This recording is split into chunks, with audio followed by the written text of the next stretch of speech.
Kita niyo ba ito guys? Ginawa ko yan guys. Ayan. Kaso hindi ko pa nalagyan ng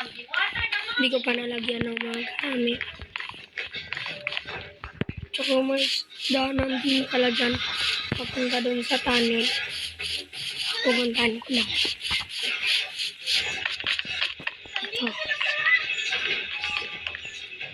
May daanan dito papunta sa tunnel. Ayan. Maganda ka na, Mega Bob. Tik-tok-tik. Hanggang dyan ka lang, Cyberzack. Ayos, hindi nila ako nakita. Tik-tok-tik-tik-tok. Ayan. Ang haba ng dinadaanan ko guys. Huh? Cyberzack? Tawagin natin si Cassie. Ayan. Konting gulo mo. Very dust mo. Kasi kung magawa ko na. No, maayos ba? Anong kung maayos mo? Dapat baby. Ako magtuwa nito si Dylan. Paborito na kasi laruan si Cyberzack. Inatara ka pa. Ha?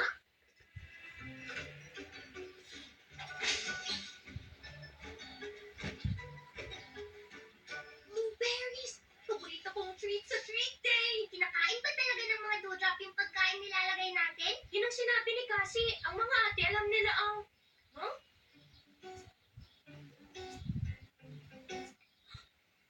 Natanggal yung ngipin ko! Mom! Dad! Nakita niyo yung tooth pillow ko? Alam ko kung nasan yung tooth pillow niya. Natapakan ko yun kanina. Sisiguhin ko makita ni Dylan yun. Kaya mo yan, Athena! Hindi ko makita. Dito.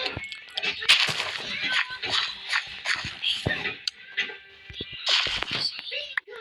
Baka nandun yan sa sala.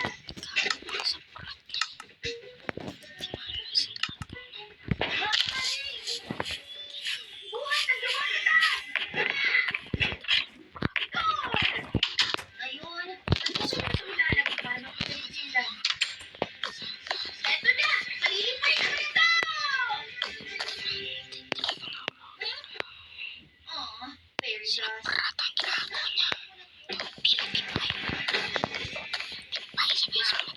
Anong kwarto mo ah? Nandiyan lang sila sa sahig eh. Ikaw talaga? Excited ako sa pagdating ng tooth fairy ngayong gabi. Sandali. Punta ang tooth fairy dito sa apartment ko kaya. Kailangan kong sabihin ito agad sa iba.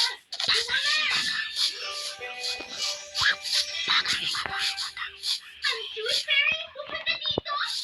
Galing, no? Alam ko, madalaw ang tooth fairy sa mga batang natanggalan ng ngipin. Pero sa mga lekta, hindi ko alam yun ah. Ano ginagawa niyo sa mga ngipin? Next na. Lalagyan na lang May lulubukan ako ngayon guys. Kailangan ko lang ito ko. Tapos Pwede naman natin siya ayusin mamaya. kaya ano naman. Kita lang ko dali guys sa kay Latibaya kang baboy, baboy guys, baboy. Magkilala ka mga baboy na guys. Uhaha. Uhahay. Yan na ni Gan. Hindi guys kaysa prata nito.